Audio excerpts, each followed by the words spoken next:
Initializing Enduring Play Podcast Season 2 Engine. Decompressing audio. Synchronizing waveforms. Reticulating splines. Launching Podcast Lobby. Welcome back to Enduring Play, the podcast where we explore what it takes to create video games that don't just survive, but thrive. Loading Episode Preview.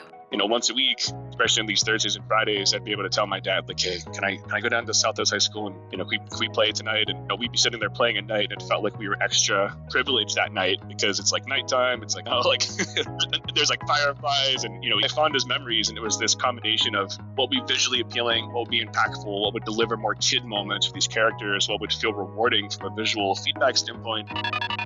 I'm having the most fun that I've ever had and working harder than I ever have. So it is, truly a dream project to be able to do this. We get a cool streamer that plays the game, or professional athlete that talks about how this is their favorite, or a kid that sends in some fan mail to us. Every single one of those things means so much. And, it happens so frequently that it's really beautiful. And what an amazing life we get to have by working on this brand.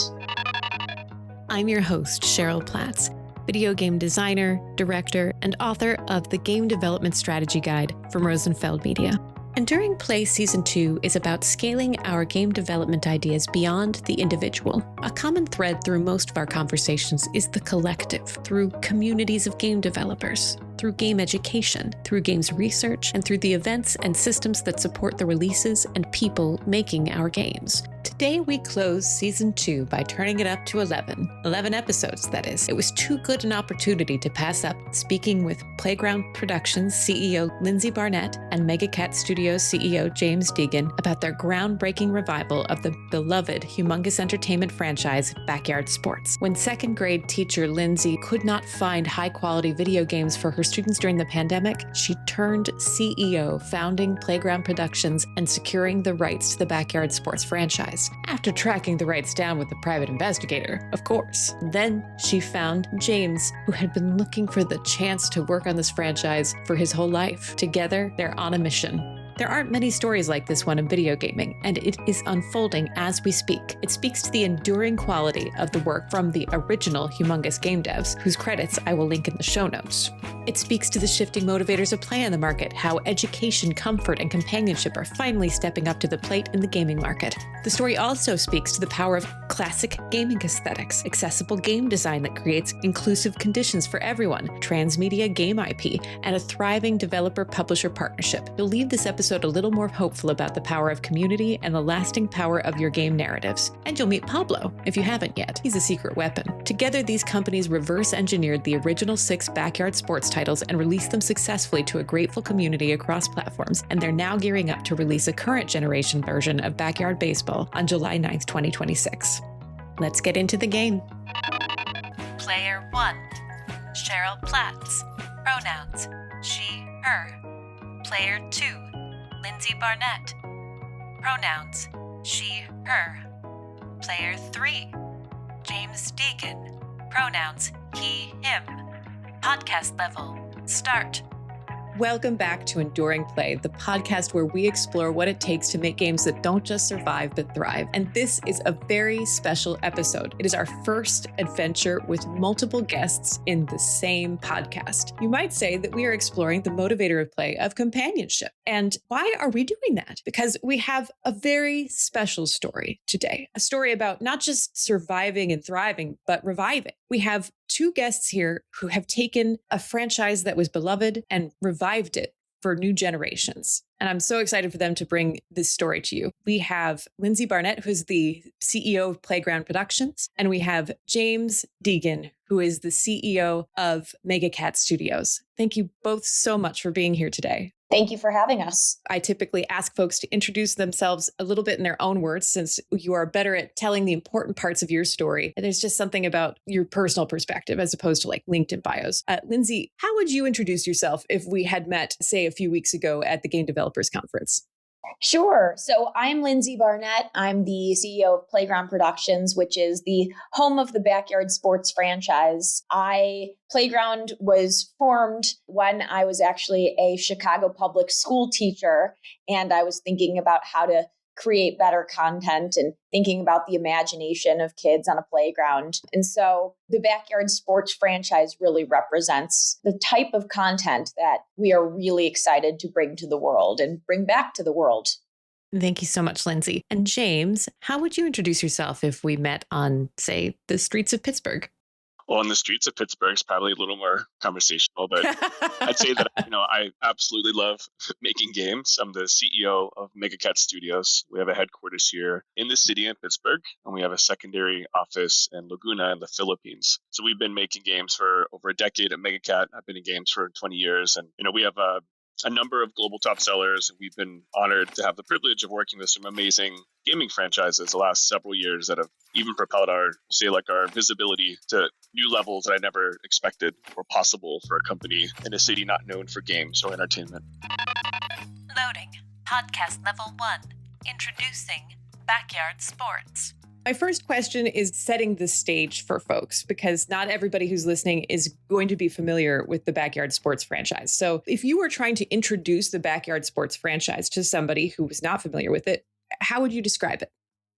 The Backyard Sports games were originally created in the 90s. I actually am an original fan of these games. I played backyard baseball in 1997 when I was just 5 years old. And what I was gravitating towards was this was the most accessible game that I had seen. 15 boys, 15 girls, all with equal playing ability, playing sports together in the backyard. And at the time, I loved seeing that type of representation. The girls that were in these games were amazing players, and you wanted them on your team, which meant a lot to me as a 5-year-old girl who loved sports. But what I didn't know until much, much later on was that the games were actually created as a way to teach kids the rules of sports. So people would play these really fun games in an accessible way, and then they would learn how to actually play that sport. And they were most likely going to go and then play it outside in their own backyard or in their own neighborhoods or playgrounds. And so, these games really mean a lot because it goes much more beyond the screen than other types of games. It really goes directly into people's backyards and inspires people to play and to play like a kid. I love that. Thank you so much. And it really speaks to me. It's some of the projects I have worked on and work on, try to prepare people for real life interactions. And a lot of the conversations in the podcast this season have been about the loss of third spaces, and bringing back a franchise that gives kids a framework for interacting in third spaces in real life is so compelling and really exciting. So thank you for walking us through that. James, did you have any experience with the Backyard Sports franchise before it crossed your path?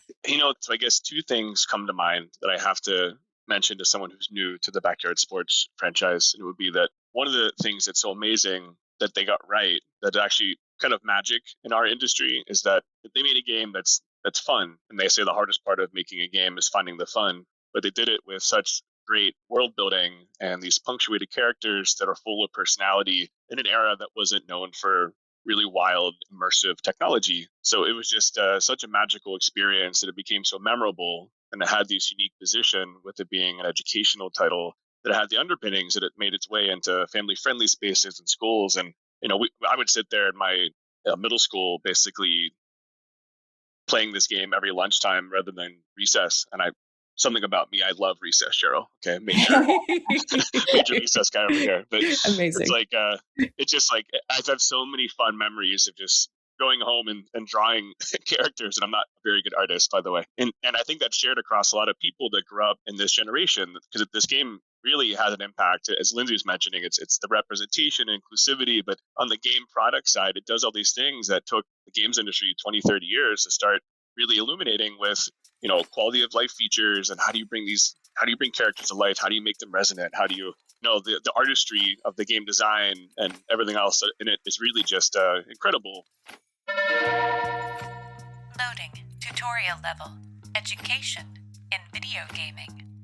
Education in games has taken center stage with products like Duolingo, and it is one of the 3 modern motivators of play I name in the first chapter of the Game Development Strategy Guide. Motivators that didn't really take hold until broadband, compute power, or device availability and technology caught up with need. Today's gamers do see games as an educational tool, and there's a growing body of research that supports the validity of games as a tool for improving cognitive function. The Entertainment Software Association's Power of Play study of 24,000 global gamers in 2025 found that 54% of respondents reported sports games improve real-world athletic skills, an incredibly specific finding for backyard sports. Sure, there are detractors of educational gaming, like Dr. Molly Worthen's recent New York Times opinion piece, "You Can't Game Your Way to a Real Education." But Dr. Worthen's central argument is, the greatest blunder in the past decade of K-12 education, the decision to give every child a personal computer and to gamify everything from standardized test preparation to recess.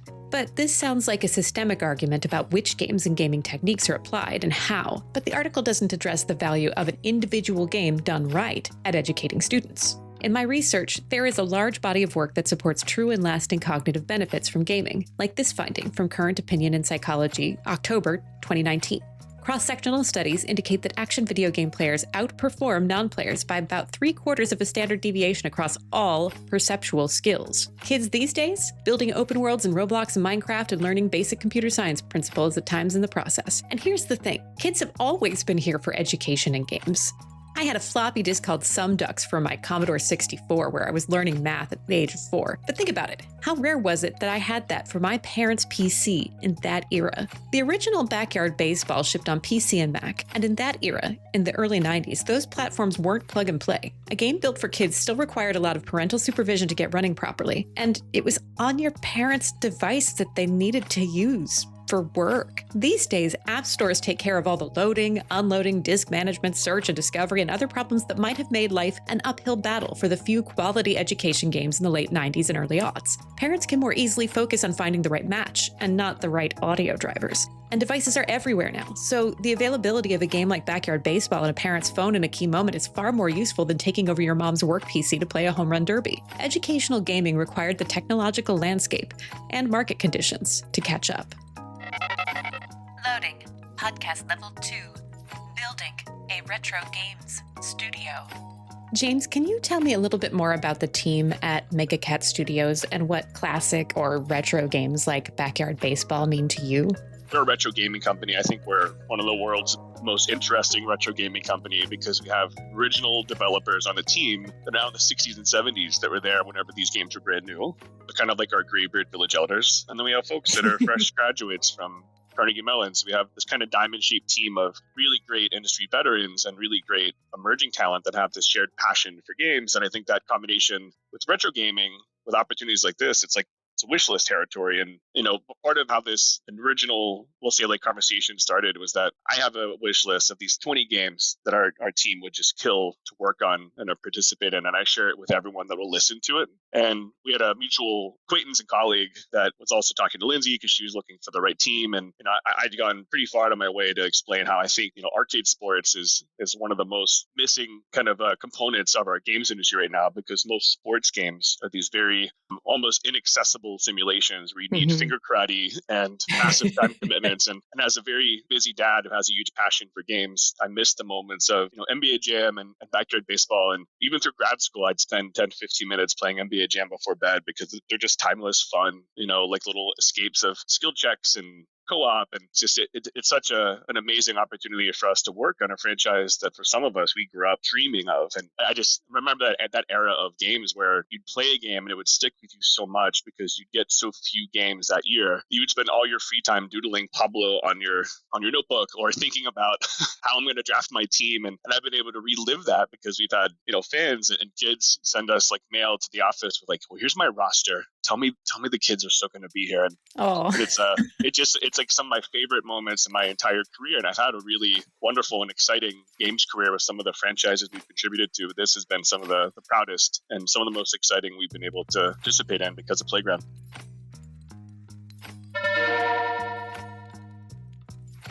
Loading. Tutorial level. The motivators of play in the backyard.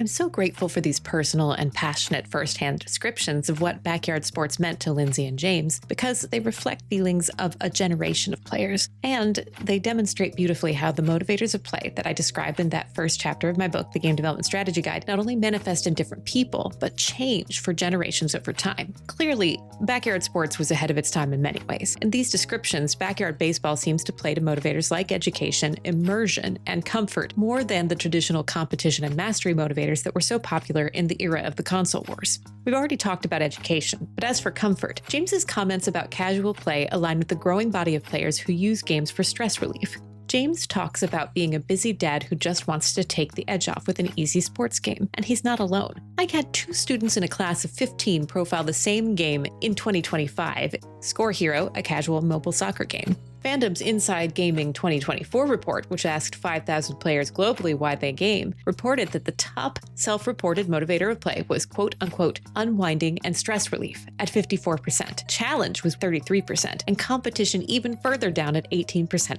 And as for immersion, the 1997 release of Backyard Baseball presented players with deep representation that allowed them to project themselves into the world of the game, and then by proxy, picture themselves as capable real-life backyard players. The power of this immersive narrative representation is best demonstrated by Pablo Sanchez, referred to often as just Pablo. He's one of the most well-rounded players in the game, known as the secret weapon for his maxed out stats, despite his unassuming appearance. His monolingual Spanish voiceover was also very groundbreaking in this era. There are Major League players today, decades later, that use Pablo Sanchez-themed bats. But Pablo wasn't the only play to representation. The best pitcher in the game was a wheelchair user. Many backgrounds were represented with equal gender balance. You could see yourself there, and by definition, your team had to be diverse.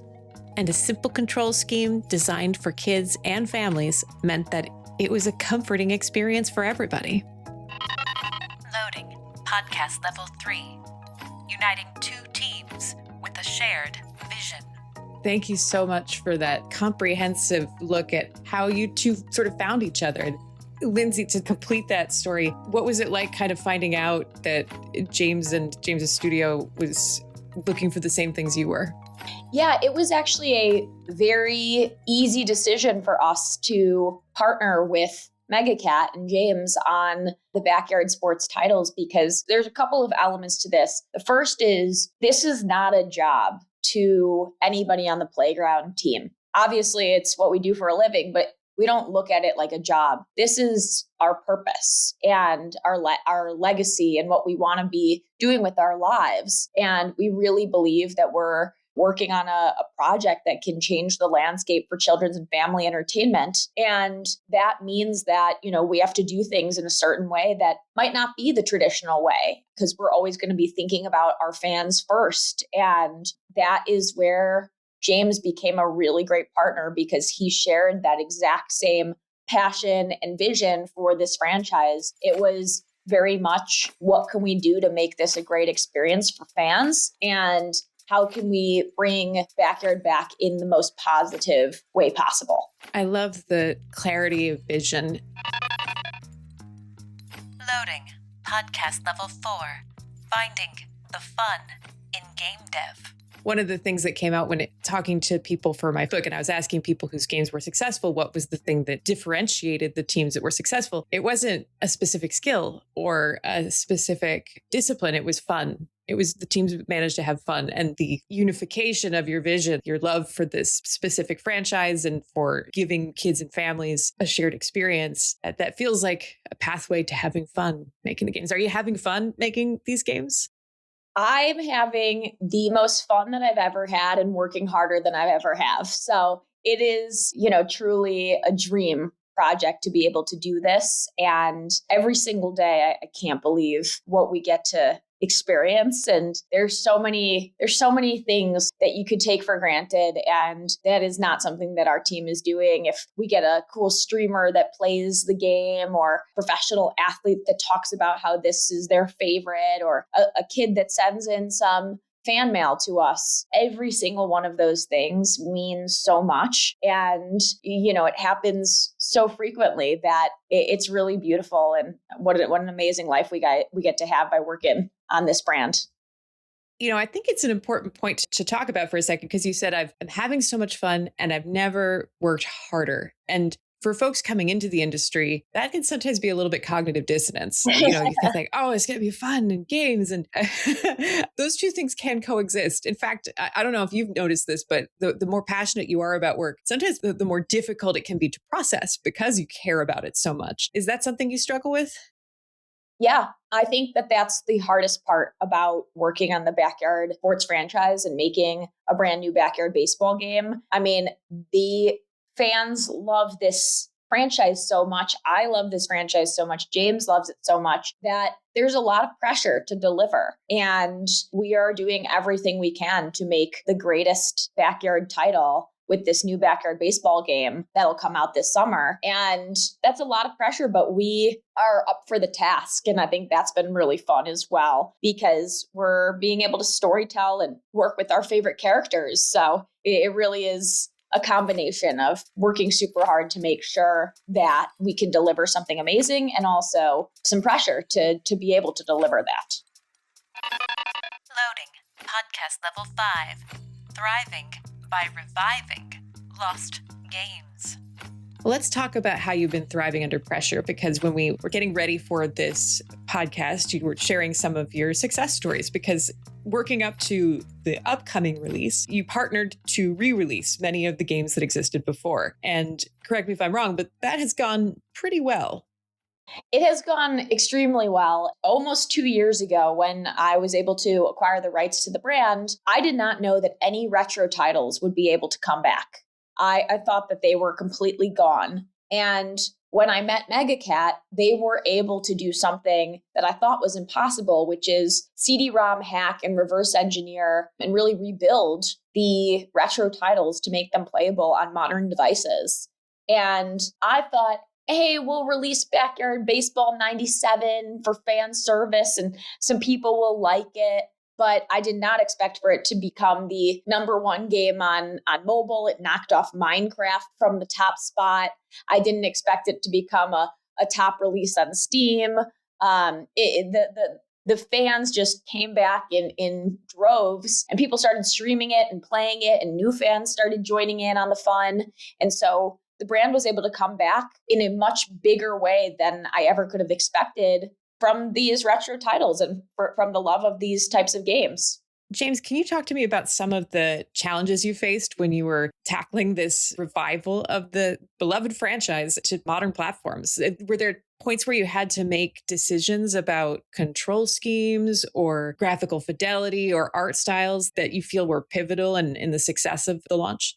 The hardest part of the relaunches was we had no access to source code. What we had were fragments of makefile chain components, and we're doing what's considered if you're familiar with the term, like RAM sniffing, where you're seeing what's loaded into the memory at a given state, and then basically shifting and forcing new things to get loaded and to expand the memory. Just a lot of very meticulous technical work with some reverse engineering and assembling corners of the globe, we'll say pieces, because the software was built in this Scum engine that was popularized by LucasArts, many years ago. And we were able to reach out to many industry colleagues and corners of the retro gaming community to find little clues and little pieces that pairing that in with a lot of just black box testing and semi-infinite, because, normally in software development and game development, you have the benefit of things like error logs and crash logs and compilation logs and all these things that you can point back to and extract clues and breadcrumbs that can better inform, okay, here's what's happening here. But,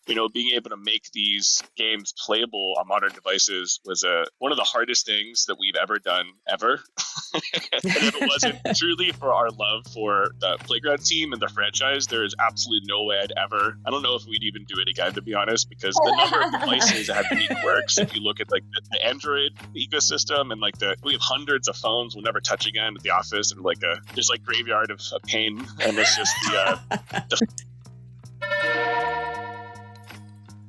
Loading. Tutorial level. The Scum engine. Scum, spelled SCUMM, stands for Script Creation Utility for Maniac Mansion. and it was a video game engine created by game studio Lucasfilm Games, eventually renamed LucasArts. We learned about LucasArts in Season 1, Episode 1. Like Edith in Season 2, Episode 9, Scum went beyond game engine to provide game designers the ability to create game designs and scenarios without writing source code, and that abstraction makes it inherently cross-platform compatible. According to Wikipedia, Scum was released for platforms like the 3DO, Amiga, Apple II, Atari ST, Commodore 64, NES, Mac, Sega CD, Windows, and TurboGrafx. You think we have it bad now? The early gaming industry was just as fragmented, but with far less raw material. The creator of Scum, Ron Gilbert, left LucasArts in 1992 to co-found Humongous Entertainment, the company that eventually created Backyard Sports. In exchange for his continued support of Scum, Ron gained a license to use it at his new company, a huge step forward in an era when there was no such thing as Unity or Unreal Engine off the shelf. Unlike the game engines we're used to today, Scum is associated with narrative, 2D, story-based games. Maniac Mansion is a game where you could select a bunch of word-based actions with an image sort of on the top of the screen. It really sort of blended the worlds between text RPG and visual novel in a time when things were a lot simpler. By comparison, by the time Backyard Baseball came along, things were a lot more sophisticated. Loading. Podcast level 6. Someone's favorite game.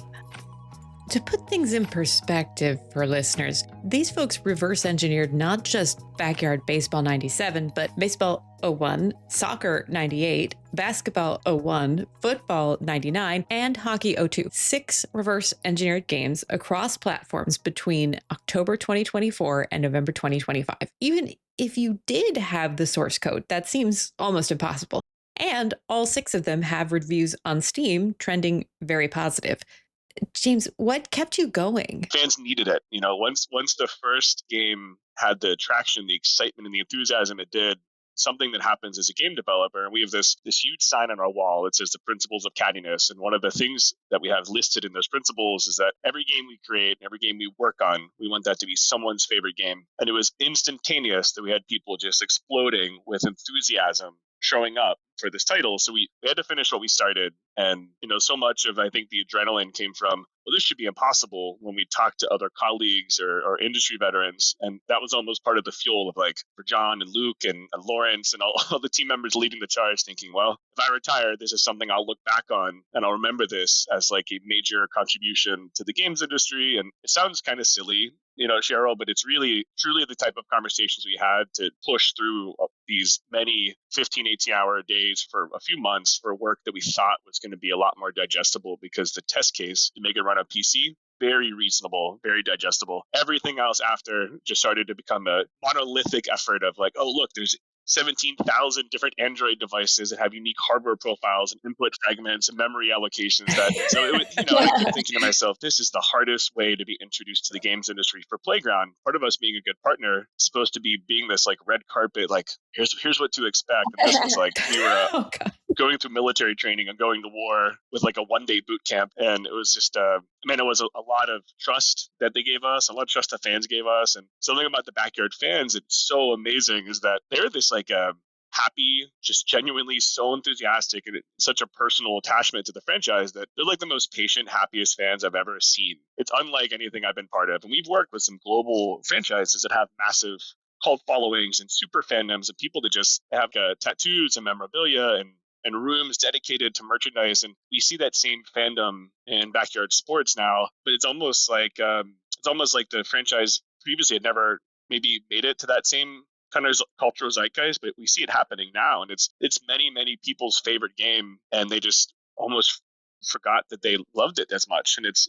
such a strange and magical thing that Playgrounds have been able to excite these memories for people, because from teachers to the kids that grew up in that era, oh my God, Backyard Baseball, that's amazing. And it's every single day there's a new moment like that we have to just kind of step back and have this kind of gratitude for having an opportunity to participate in that moment.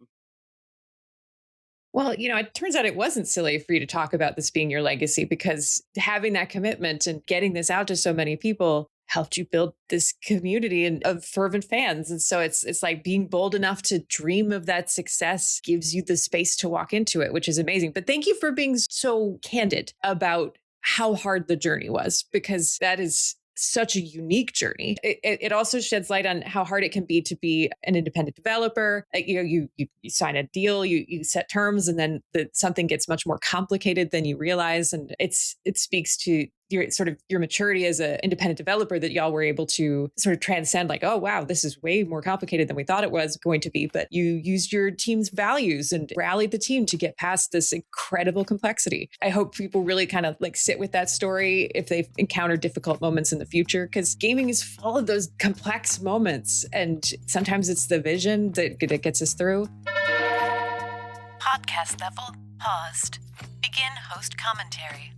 There's something really timeless in the struggle that Mega Cat Studios had when making the leap to mobile. If you look at their gamography, they went from making games on Game Boy and NES to making games on PC and PlayStation, Xbox, and Switch. And this move to the Backyard Baseball franchise was the step into mobile. The iPhone is bad enough because you've got multiple generations of iPhones, all with slightly different screen aspect ratios and capabilities. But Android is a whole other world. There's no standard for Android. And a lot of the value in Android ecosystem is lower cost phones. And so you have to figure out which Android phones you're leaving out. It's incredibly complex. It is overwhelming. If you're starting this journey for the first time, there's a reason why a lot of indie studios start with iPhone only, because it's a closed system. To put things in perspective, there are 11 different active iPhone models between the iPhone 11 and the iPhone 17 Pro Max, accounting for different form factors. And there are 5 active iPad models. So that's 16 different Apple devices you need to design for in the mobile space. By contrast, a 2025 article from SQ Magazine lists Android 11's device count at 7,600 device models. And that's just one of the several active Android operating systems, each with its own count of active device models. Loading. Podcast level 7. Learning from a loyal community. I don't blame you for not wanting to port old school scum engine stuff again. But what the beauty of it was, it gave you access to this community. So what have you learned from working with the Backyard Sports community and their interactions with the retro title that are informing your work on the modern title? I think that it has. Well, I mean, I could talk all day long. Oops, sorry, Lindsay. I think both of us could talk all day long about this specific point, which is probably why we both want to talk about it, because I haven't worked on games like James has, but the fan community is so overwhelmingly incredible to us. And in the hard moments, they truly keep us going and pushing. And, James and I are working 18-hour days, 7 days a week, because we love this and want to deliver something amazing for them. These fan communities are just, I've never seen anything like this. And our chief product officer, Chris Waters, has been building brands for 25 years. And he's worked on some of the biggest brands. He worked on Robot Chicken, and they did a Star Wars collaboration. He did DreamWorks stuff with Kung Fu Panda and Teenage Mutant Ninja Turtles. And he said that he's never seen a fan community like this, because what I think people really resonate with about the Backyard Sports games is not like, oh, these were just great games. What they resonate with is it represents a part of their childhood in which the best thing that you could be is a kid, and the best job that you could do is play. And for a generation of millennials who grew up with that as the value system from the game, to just have fun being a kid, I think that is what people are really resonating with today. Is it's celebrating that. It's celebrating a spirit of play and just having fun. And we really need a lot more of that, especially as sports and gaming become more professionalized. This is a way for every single person to play the game how they want to play it and just enjoy it and have fun. And if that's something that people can take away from our games, then I think we're doing a really good job of communicating that message. And our hope now is our new game has multiplayer. So we're hoping that families play it together. And even with our Backyard Derby demo that we just launched, we've seen so many families sitting together at whether it's for holidays or on the weekends and playing, and then going outside and playing. And that's, I think, a really important distinction between the backyard games and others is we love that these games actually encourage everybody to get outside and play. We did a partnership with Wilson, which has Wilson, Louisville Slugger, and Evo Shield. And they said that it was one of the best-selling days of Little League and T-ball equipment that they can remember in company history. And I thought that that was such an important thing to say, wow, people played our games and then bought merchandise from Wilson that had our characters on it and then went outside and played baseball with their family. That is cool to us. Loading. Podcast level 8. Companionship through couch co-op. Let's talk a little bit more about that multiplayer element, because that obviously a lot has changed since the 90s, and the focus on the possibility of multiplayer is one of the big things. But you're an educator, Lindsay, and you know how important it is to get things right when targeting families and kids. How are you approaching the multiplayer challenge? Is it co-op? Is there matchmaking? What are the safety implications? What is it that makes multiplayer uniquely, backyard sports? First of all, this is going to be one of the most accessible sports games that comes on the market when July 9th hits. We have so many accessibility features, from the different types of modes that you can choose to having competitive features like a global leaderboard. There's a bunch of different ways that people can interact with the game. And we've stayed very true to that. If you're an original fan who is a millennial, then we want you to be able to play at your level. And if you're a new fan who has never played a game before, we need those kids to be able to play as well and have a successful experience. And so we've put in so many accessibility features. In the demo that is out now, we have couch co-op. This is not a talking to strangers through a headset kind of game. This is something that we really want people to experience with their friends and their families. And for the demo, we wanted to show off, what that looks like to have collaborative play. And hopefully we'll have some other things up our sleeves going forward, but the safety is very important. And we've been very conscious of, making sure that this is a safe game for kids and families, and that people continue to trust the backyard sports brand, because that is truly, we want everybody to be safe in the backyard. And that's a very important pillar of what we're creating. It's funny how hard it is to come by the couch co-op experiences and how much hunger there is in the market for it. So I'm excited to see that playing out in your demo. And, we talked in episode 2 of this season about I hate the term, but it's what the industry is using right now, the friend slap genre. And that speaks a lot to the desire for cooperative play for adults playing with each other. But a lot of that speaks to there's not couch co-op. So you go online and you play with your friends there. So it'll be really interesting to see how the availability of this title is embraced by many of the communities that are kind of embracing those titles right now. Loading. Podcast level 9. The spirit of fun in sports.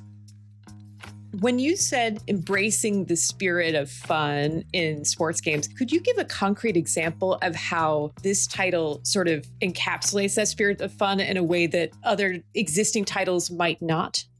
Absolutely. So one of the things that I love is in our difficulty settings, I'm going to just use the Backyard Derby as an example, because that's the game mode that people can actually see right now. There are 2 modes in this. There's a classic mode and there's a crazy pitch mode. The crazy pitch mode is our more difficult mode, but instead of it just being more difficult, it has to be more difficult in a backyard specific way. So the players are getting thrown truly crazy pitches. There's freeze pitches that freeze in midair and melt, and then you have to try to hit them. There's fireballs that come in on fire. There's corkscrews and spitballs and zigzags and elevator pitches, all sorts of different types of power-up pitches that make the game harder. And in some ways, our difficulty has that experience of like, you laugh instead of get frustrated when you miss, because there's a lot of comedy behind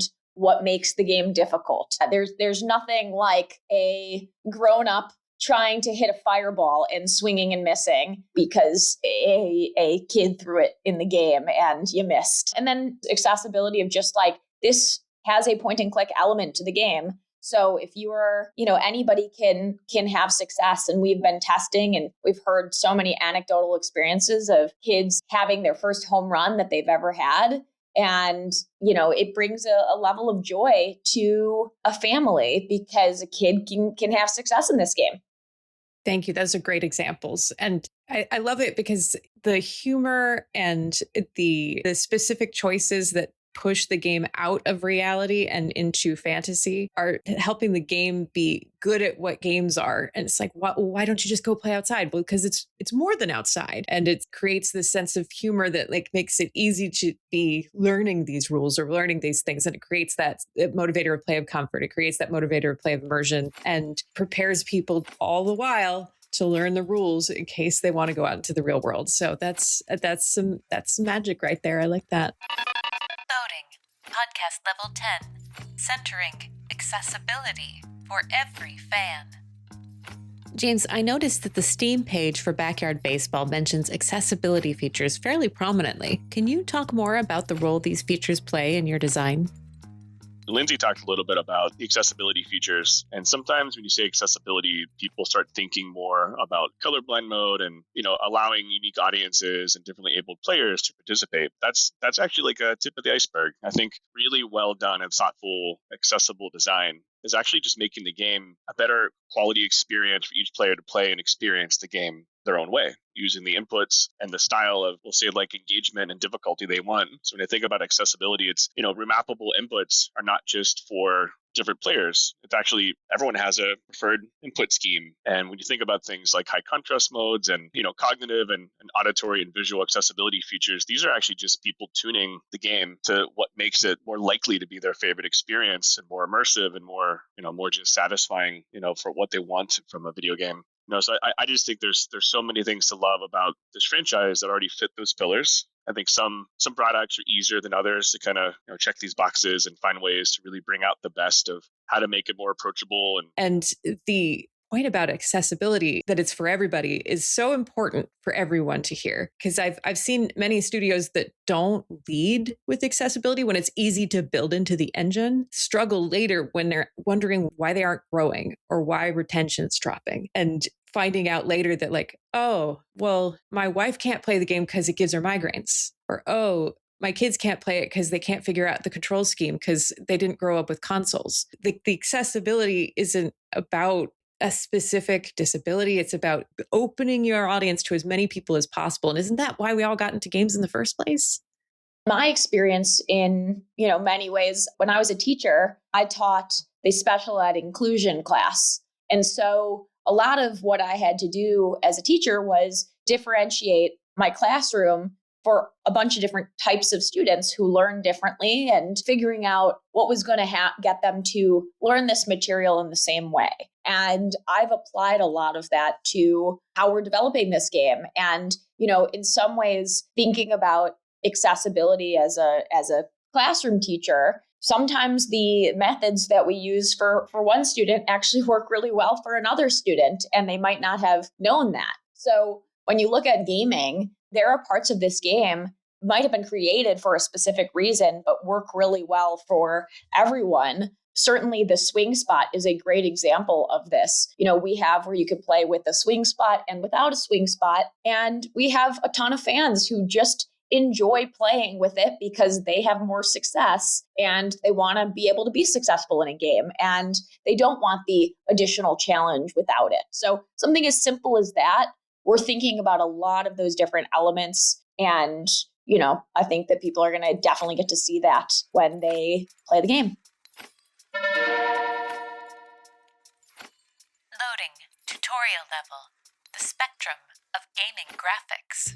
As a professor of video games, I found myself looking for an objective way to discuss the conscious choices game developers were making about their game aesthetics. The industry basically had three models: retro, good, and other. Not terribly useful. What I created for the Game Development Strategy Guide was a 2x2 matrix that maps two key measurements of a game's graphical fidelity. On the horizontal axis, alignment to reality, and on the vertical axis, how optimized or not the graphics are. By plotting these with hyperrealism at the right and hyper-optimized visuals at the bottom, we get four quadrants. The upper right is, of course, realistic games like Spider-Man 2. They're the most expensive to make, and they're what we normally associate with quote-unquote good graphics. The upper left is artistic, games with high graphical fidelity that don't try to mimic reality. On the bottom right, we have games that mimic reality at low fidelity, which I named after the art movement of a similar spirit, Impressionism. Last but not least, we have the non-realistic, highly optimized quadrant, which I chose to call classic games. Retro games typically have a classic aesthetic out of necessity, so they sit in this quadrant, but some games are highly visual constrained and don't seek to be retro. So retro is a subset of classic, if that makes sense. Now, the original Backyard Baseball game features stylized human characters in pixelated form, solidly in the classic quadrant, though skewing slightly impressionistic. But the modern Backyard Baseball is higher fidelity and sits more firmly in Impressionism. It's got smooth geometry, but stylized bright colors and cartoonish humans. Parts of the environment and UI feel almost realistic, but the characters are very much a simplified impression of reality. But as you learn in Scott McCloud's Understanding Comics, often this choice to create simpler characters is exactly the right choice when you want your audience to project themselves into your story.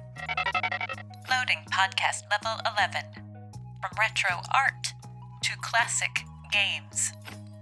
James, you mentioned we weren't sure that a retro title could succeed. And now that you have this data, can you talk to me about the journey of bringing this new title to life? Like, what choices are you making? One thing I talk about in the Game Development Strategy Guide is that we've gotten to a point in the games industry that classic aesthetics are a valid and more desirable choice than ever. And it feels like you're right at the forefront of that movement. Oh yeah, MegaCat has a little bit of an industry kind of look and standard, satisfying after over a decade of toiling and making a lot of these preservation projects and working on all these different video game museum initiatives. And I'm working with a lot of this retro IP that people have us more synonymous than ever with a lot of those things. But I have articles all about this now where I talk about how pixel art is timeless, and I'm a huge fan for it. But it can be, the right design choice for some cases. It's not for every IP, for every execution, but for every place. I think what makes retro design really accessible and interesting is that you have this like distilled pick up and play intuitive nature to it.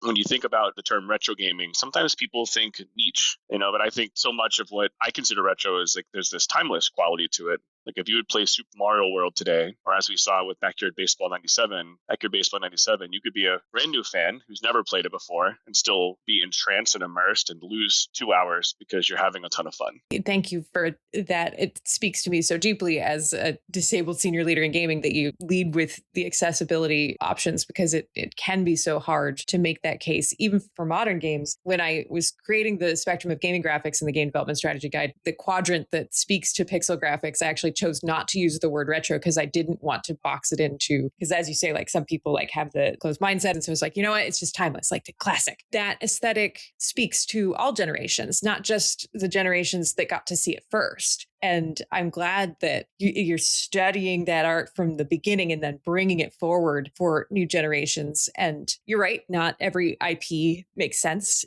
for a classic aesthetic. And that's why we also have realism and another aesthetic I was calling Impressionism and artistic games. But this seems like a really great match.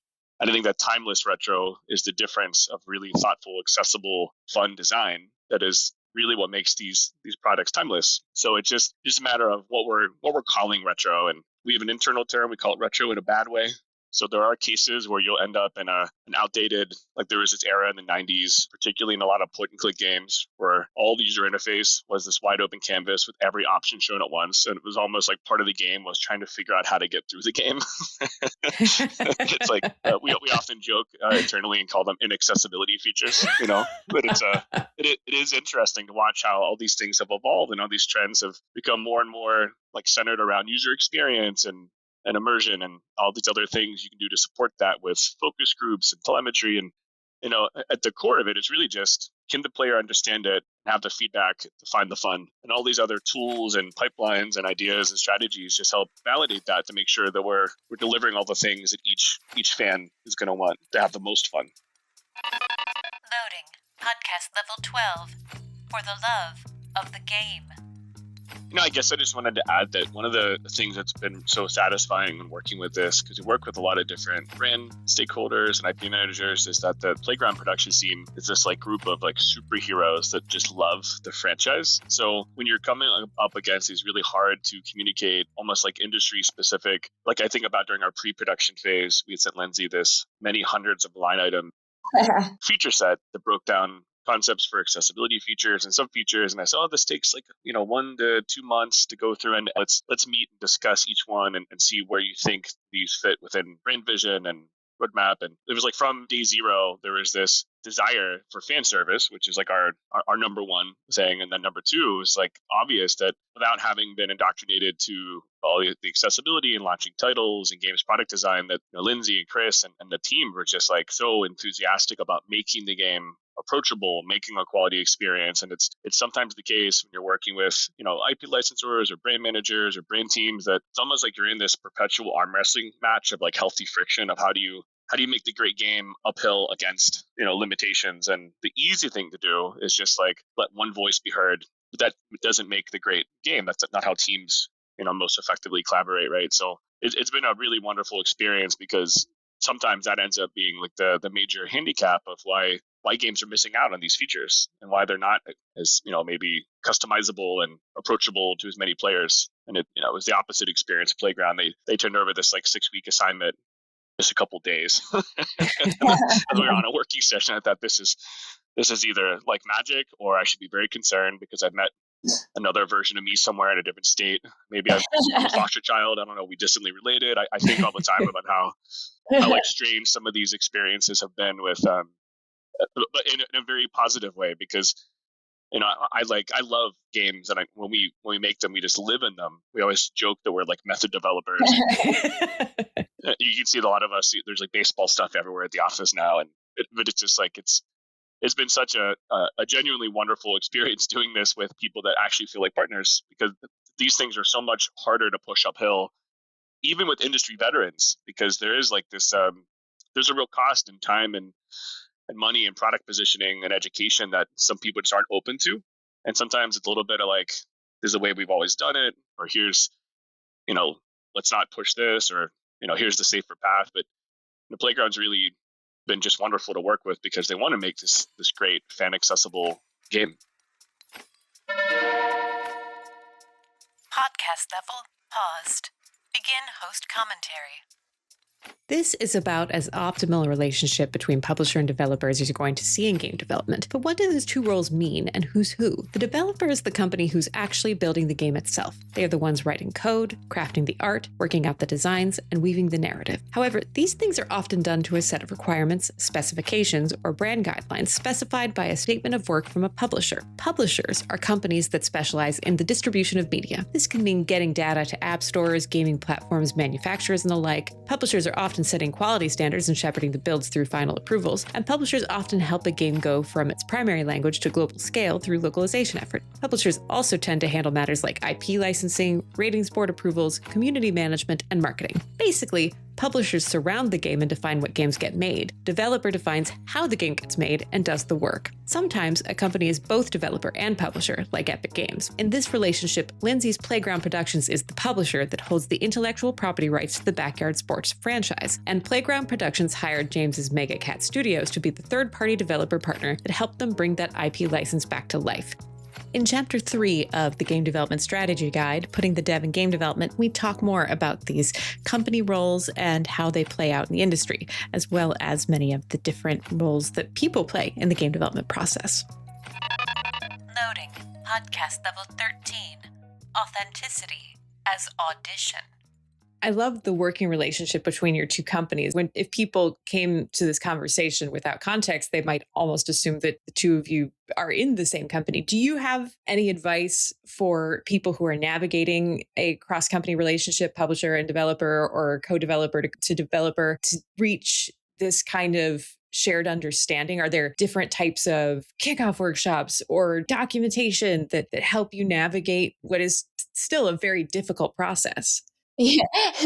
I think, from my experience, it is really important to find people that you like and that you want to be working with. And there's a lot of people that have tons of talent out there, but if you can find people that you really want to be in the trenches with and you want to spend those hours upon hours with, I think that helps so significantly. And, really just liking who James was and Chris and Megacat and all of these people that are on our team, that has been so crucial.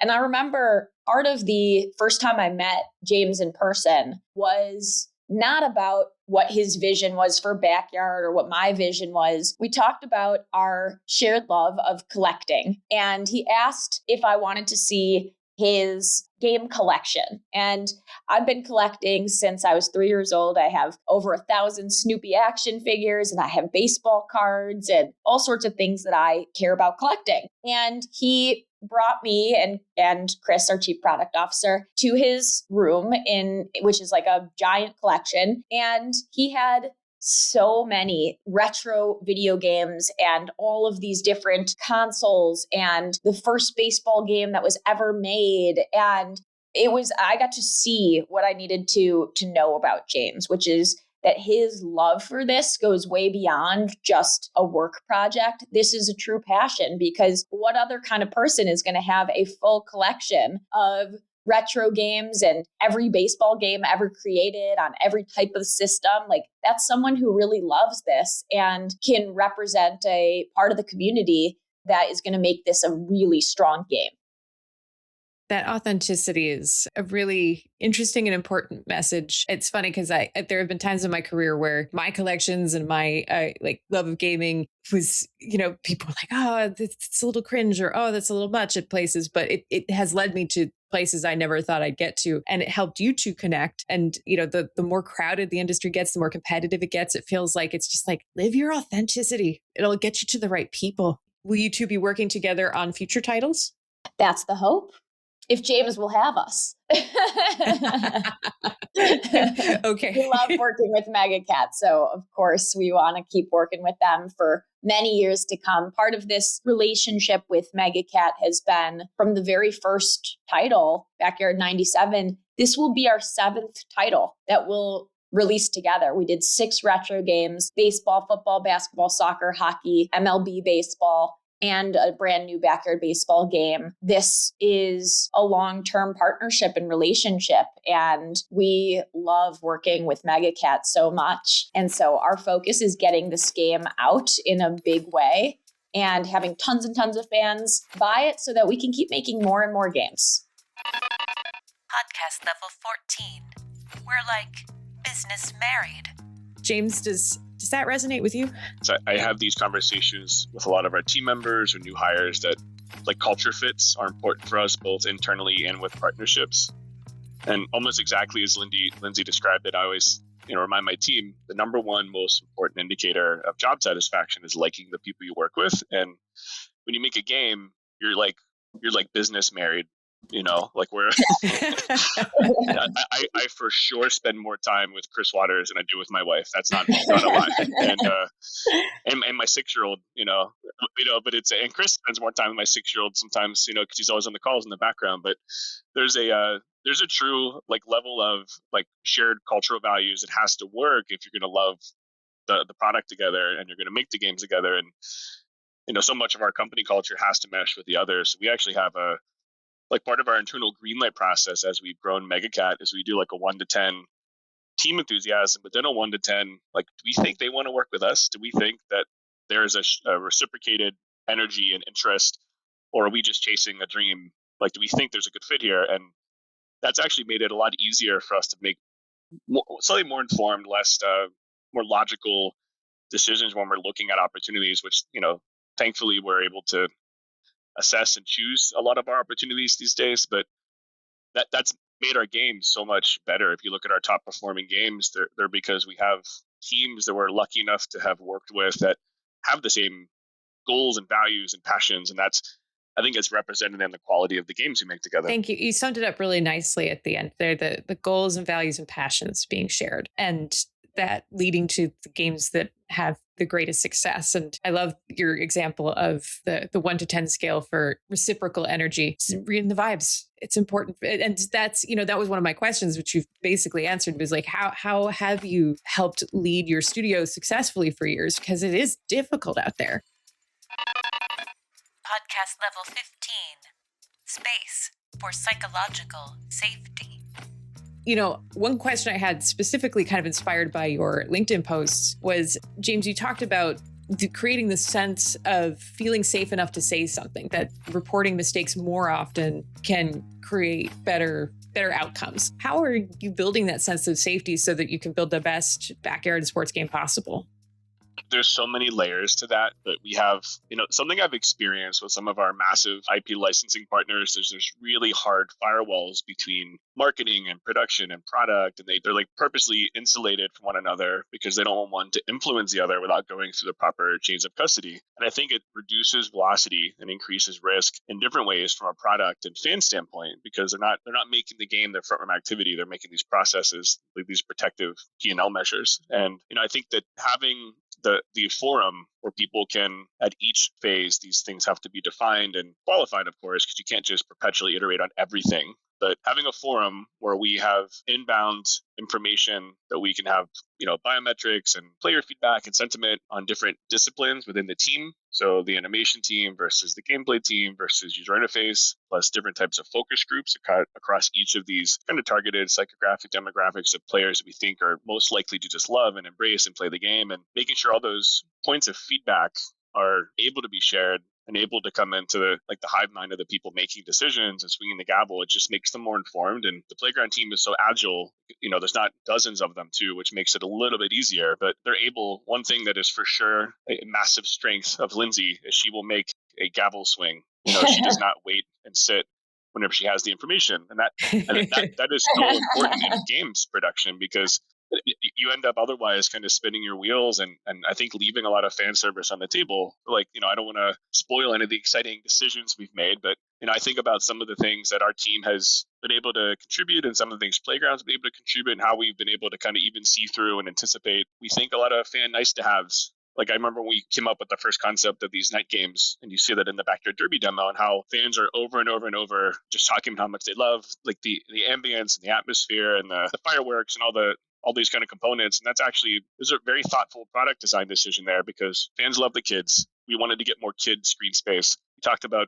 fireworks and how, it looks so much more beautiful when you have this really good contrast for light sources, and how there's this sense of being a kid and being, for me, it was like, before the street lights come on, I had to be home for dinner unless I had explicit permission. And, once a week, especially on these Thursdays and Fridays, I'd be able to tell my dad, like, hey, can I go down to Southwest High School and, can we play tonight? And, and a couple of parents would come down, and, we'd be sitting there playing at night, and it felt like we were extra privileged that night, because it's like nighttime. It's like a little bit risque at 8 o'clock, like there's like fireflies, and, we can't see the ball perfectly, even there's some lights, it's a little bit dim. It's some of my fondest memories. And it was this combination of what would be visually appealing, what would be impactful, what would deliver more kid moments for these characters, what would feel rewarding from a visual feedback standpoint. And I think some of those things are just, that's what comes when you love games, you love the craft, and seeing fans like at PAX East and on the forums and stuff just kind of gush over it too. And it reminds me that like the Playground team and the MegCat team are like doing a good job as shepherds, making some of these extra, maybe hard to anticipate decisions. I love so much about that example, the clear player experience goals you had. You want this to feel like being a kid, but things you couldn't do as a kid, and wanted to be beautiful. But bringing it back to the original question too, I love that when I asked about how do you create this safe space for bringing up issues or difficult questions, your immediate response was like, well, here's our framework for getting player feedback, getting that truth of what players need. And in addition, teams, like you mentioned, Heartbeat, the team and everything. But I love that full circle. And, we've talked to like user researchers this season and everything, but it's such a good reminder for people that like, no matter how much fun you're having with your team, if you are not checking in with the people that you are making the game for, there is no guarantee that you are making the right game. And I love that whole journey. So thank you for sharing that. Loading.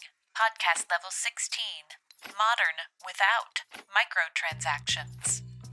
I know we're getting close to time, and I have two more major questions for you. And the first one, I want to talk, it's not as fun as fireflies at night and fireworks, but your Steam page says you are fully modern, but no microtransactions. And that's going to resonate with a lot of people. Then I'd like to learn more about like what your business model means to you. Like, what does fully modern mean? And how have you set yourselves up to thrive with your release without microtransactions?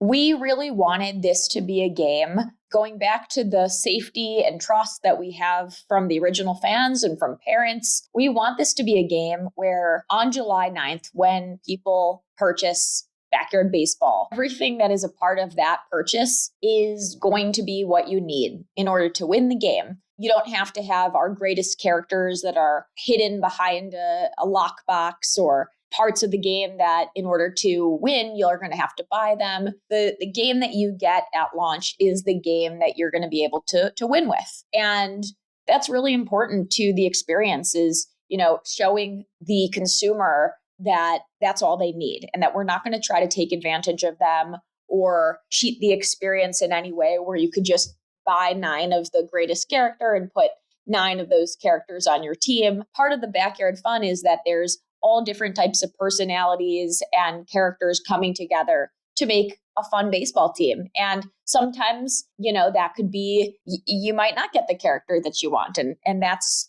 a good lesson of life. So that's our strategy with how we're launching this game. We will not have any microtransactions. We also won't have, it won't be like, here's an advertisement commercial that you'll have to watch between each inning and you can pay to get rid of those. We're not going to have that. So the game is really a contained experience that if you buy it, that's what you're going to get. Now, that's not to say that we're not going to have expansion packs and interesting DLCs, but they aren't necessarily going to help you win the game. They might have some additional comedy or some more fun features that we'll be excited to share. Because as you might notice, this is backyard baseball. This is not backyard baseball with a year attached to it. So what we want to do is create this game to be a long-term play experience, one that fans can keep coming back and we will have updates seasonally so that this keeps being an exciting game for fans. And then once we get backyard baseball out, we can start working on the next sport. Ooh, next sport. Thank you for that. It feels like you're kind of creating a Sims of baseball where there's multiple packs over many years. And in the game development strategy guide, I called that quadrant of the spectrum of monetization just pay to play. It's just you pay and you get to play. And there's no paying for power. There's no paying for self-expression. You just pay to play once. And you can have downloadable content for expansions, but everybody gets the same experience. And that pairs really nice with the classic aesthetic, right? That's the way. That's exactly right. Podcast level 17. Secret success criteria. What do you secretly hope success looks like when you get this game out? Is there like a signal or like a post to Reddit or something that really tell you that you're going in the right direction? To me, it's a different type of success. And I think this is part of what I really love about both the playground and the Mega Cat team is we very infrequently talk about the dollars as the success, and we talk about the players and their experience. What would make me really, really happy and feel like there's been a huge amount of success is truly getting a lot of families to play this together and, going and seeing there's nothing like it when I see, kids and families walking around with Pablo Sanchez t-shirts on. And if I'm wearing a hat or a shirt and someone comes up and says like, oh my gosh, do you know that those games are back? Like that type of experience to me means so much. We had a beautiful experience of it's just how you're connecting with people. And every day we feel like we're connecting to new people because of the Backyard brand. And how wonderful is it to connect over something that is wholesome and funny and good for everyone. And I think in some ways, that's what everybody wants a little bit more of is something good to connect over. And this, we really believe, is just that. Thank you. James, do you have any secret hopes for this game, like secret success criteria?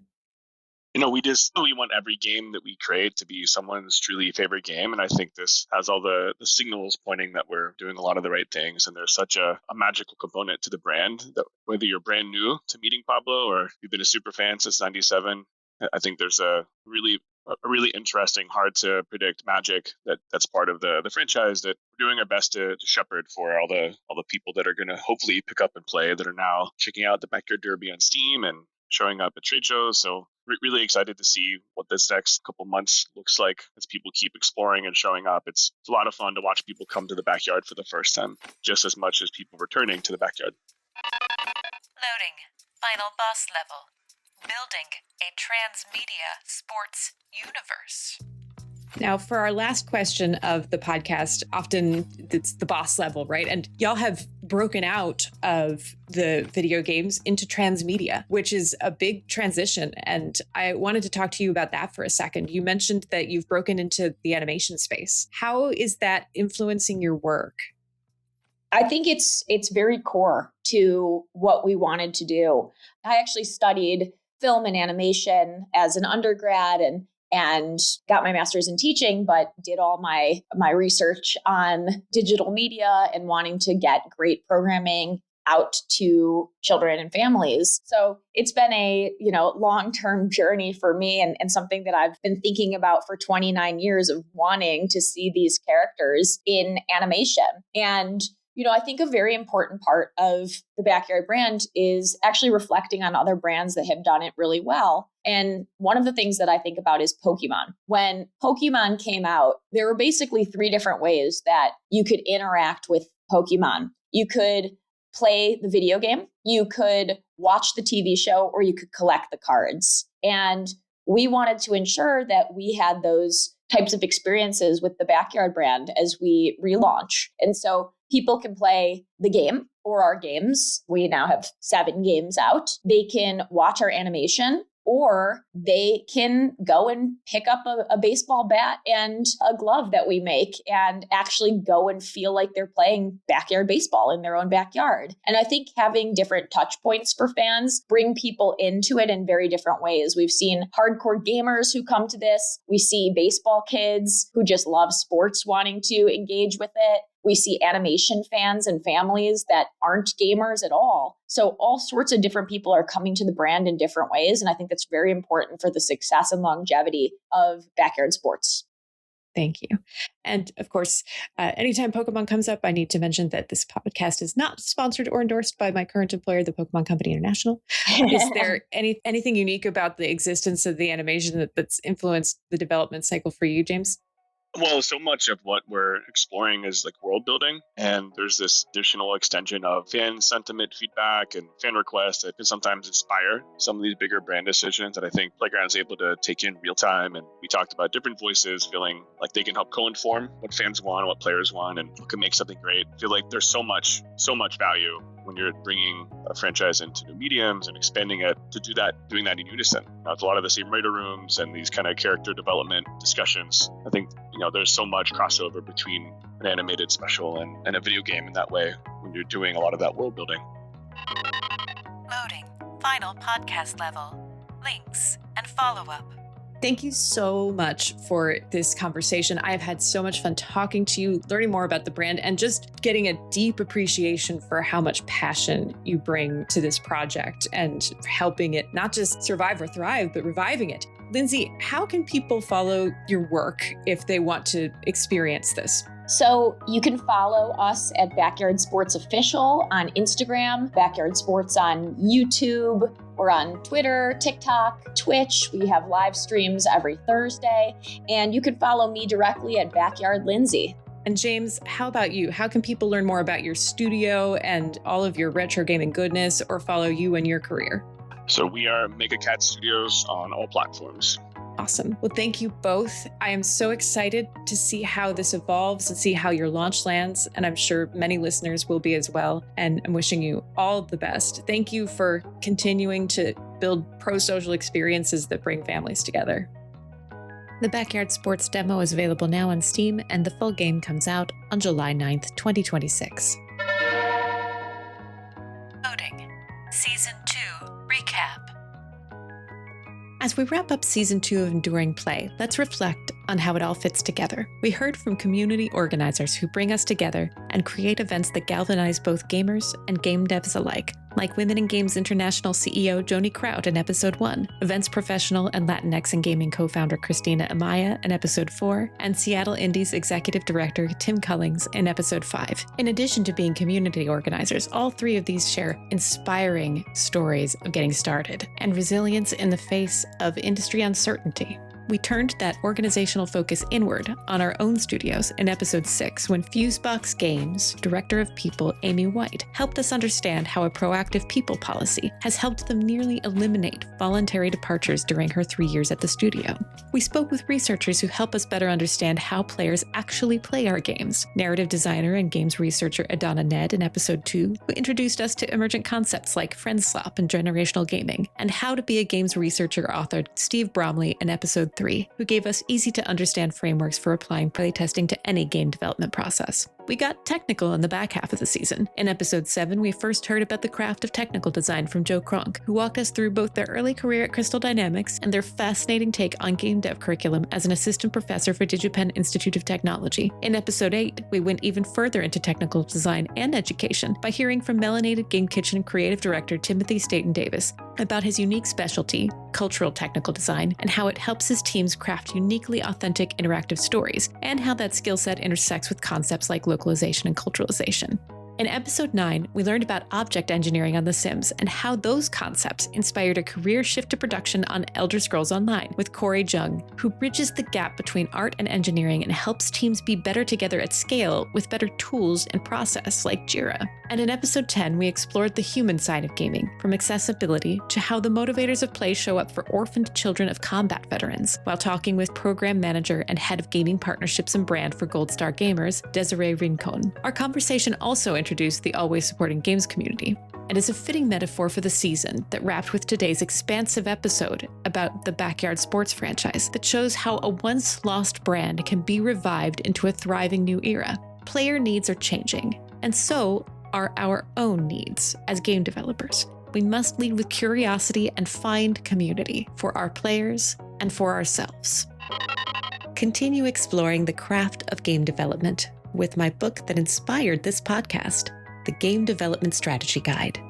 Available worldwide from your favorite online bookseller or from my publisher, rosenfeldmedia.com. Enduring Play listeners can get 15% off at rosenfeldmedia.com through July 31st, 2026, using the code EnduringPlayS2. Follow IdeaPlats on Instagram or Blue Sky to learn more about Season 3 in late 2026. Until then, I'm your host, Cheryl Platts.